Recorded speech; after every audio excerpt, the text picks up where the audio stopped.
everybody, this is Francesco Abbruzzino with another live and unedited road rant. And what am I ranting about today, folks? The ACLU and Barfield and their connection in Sarasota County. The ACLU and Barfield rifle through public records in search of truth, justice, and the American way. Is Barfield just another Superman? Or is he really in agitation?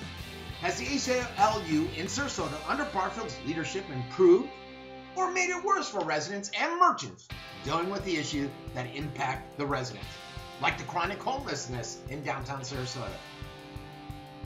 Before we talk about this, I thought, let's get a better understanding of Michael's background. He's a 68-time convicted felon by his own admission and barred from calling himself a lawyer by the Florida Bar Association. He serves as the VP of the Florida ACLU. He currently works for the law firm of Andrea Morganson, filing predatory lawsuits against local governments and public officials in Sarasota and Manatee counties and elsewhere in the state of Florida. If you go to the ACLU site, Barfield's listed as a VP and spokesperson. However, many would argue that Michael is just another paralegal consultant with a focus on civil rights litigation, or some may refer to it as agitation at the local level. From issues dealing with sunshine to Stingray, FOIAs, and all the way up to the homelessness issue, you can see Barfield's name all over. Some of his local agitation range from the enforcement of open government, such as the frivolous sunshine lawsuit law, which is brought by the City of Venice, on the City of Venice. And the commissioners of Sarasota City, through Citizens for Sunshine, had their own sunshine lawsuit issue that they're still dealing with. He did the same by targeting the emails of some of the members of the St. Armand's Business District in search of sunshine law violations. Most recently, he accused the City of Sarasota Independent Police Advisory Panel of violating sunshine law since its inception. It's alleged that Barfield met with County Commissioner Barbetta and City Commissioner Herald-Tribune in private and violated sunshine law, but you don't see Barfield acting on that. Food for thought, folks. Last year, when the citizens filed to halt the meetings of the Homeless Advisory Committee, there was Barfield. He threatened to sue. The city said we'll settle for thousands of dollars versus costing the city even more with another lawsuit. Some are saying that he's holding them hostage, and they're afraid to take any action on the homeless issue. How about the Stingray, which I mentioned? I'm not a fan of Stingray. I have many concerns with Stingray. I knew it was being used locally, but many are viewing his latest action as an agitation against the city and the county, and we don't know where that's going to go to. Some residents have wondered if Michael Barfield's actions have the taxpayers paying for paying for his actions. It's a good question, a solid question, called solid concern. As I stated in my interview about a month ago with Sarasota City Commissioner Paul Herald-Tribune, many questioned the County Commissioner Barbetta and his cozy relationship with Barfield. Many have wondered if many are automatically conceding to Barfield's frivolous demands to avoid any further suits and further settlements at the taxpayer expense. Herald-Tribune adamantly denied this, and he said the only reason he communicated with the ACLU was because Dr. Margaret asked him to bring him in to discuss the homeless question. Sarasota City taxpayers, Sarasota County taxpayers, must really be wondering what is going on here, folks.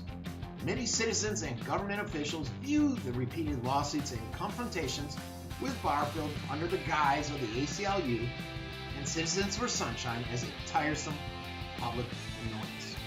Are they just disguised attempts at protecting the taxpayers, or is it a real business strategy of targeting the City Hall for financial gain, suing with the intent and the hope of settling for monetary gain? How about when the apparent move by the SPD, Sarasota Police Department, to shoot the homeless from the downtown area by issuing trespass warnings to the vagrants who loitered too long on the sidewalk? The trespass warnings came at the behest of the downtown business owners and residents. In comes Barfield to save the day. Superman is here. He was concerned after receiving complaints from 10 homeless people who were issued such warnings. Barfield's concerns had him issue threats of a lawsuit if the practice is not stopped. Sarasota taxpayers may want to applaud Barfield for sticking up for the rights of the citizens. In spite of their litigiousness, is he performing a public service? That's the question, folks. Obviously, the issue would reignite unwanted scrutiny for the city that has wrestled at times with its handling of the homeless question. Just recently, they opted out of the Come As You Are facility that they had agreed to be a partner with the county. After all, Sarasota has been called the meanest city in the nation by the National Law Center of the Homelessness and Poverty and the National Coalition for the Homelessness, but eventually they disappeared off those lists. It does not help that the trespassing issue is whether the sidewalks are public, private, or private with public easement, and therefore not legally supported by the trespassing warning. Barfield said that the perimeter sidewalks in the area are open to the public based on the recorded easement. He also said that the homelessness there are often targeted merely because the way they look. It's not the synthetic drugs they're smoking, couldn't be that. And the 10 complaints that the ACLU has received from people that have trespassed from the downtown block were uniformly similar. Officers have denied issuing trespass warnings on anyone based solely on their appearance. Many homeless hang around the Selby Library in 5 Points Park. Others camp on sidewalks just yards away from restaurants where outdoor dining forcing pedestrians to walk around them and their possessions. Earlier this year, a homeless person that hangs out in the area at Selby Library, Andrew Timshin, was arrested after getting into an argument with a Selby Library patron and deciding to stab the patron. So, I thought, let's take a look at the homeless that Barfield and the ACLU are so concerned about. We have David Radney. He's just another violent homeless ex-con roaming the streets of Sarasota. The ACLU has been instrumental in filing numerous lawsuits against the city of Sarasota and the PD for their treatment of the homeless in Sarasota. I wonder who Morganson called when the police, if she called the police, when David Radney broke into her office. Good question, solid question. There's James Topher Cooper. He stabbed a man in downtown Sarasota. Oh, and guess what?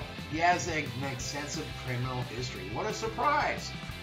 Homeless man John Allen Melquist murdered Annalisa Schweckhart in 2003 and then wandered the Sarasota, Florida streets for 10 years. Siesta Beach has a homeless ex-con and 7-time loser Bonnie Scott Grant. He's a career criminal who has set up shop in Sarasota. Now, I want to emphasize, not all homeless are like these chronics. My biggest concern is handling the chronic situation and then trying to help the families that are homeless, the homeless vets, the homeless that are really struggling to get out of their situation. But not these chronics that just want to live on the streets. Many of them are criminals and many of them are stuck on drugs. So the question is Barfield a documented hired gun to smear the integrity of the responsible public servants and file frivolous lawsuits at the expense of the residents of Sarasota County for his own gains? Or is he truly an advocate for the rights of the homeless? That's the question we have to think about, folks. It seems to me that a true advocate would try to find solutions to the issues versus dragging the different municipalities through the court system, causing the county and cities to spend money fighting frivolous lawsuits which could be used to solve the homeless question. This has been Francesco Abbruzzino with another live and unedited Rogue Rant.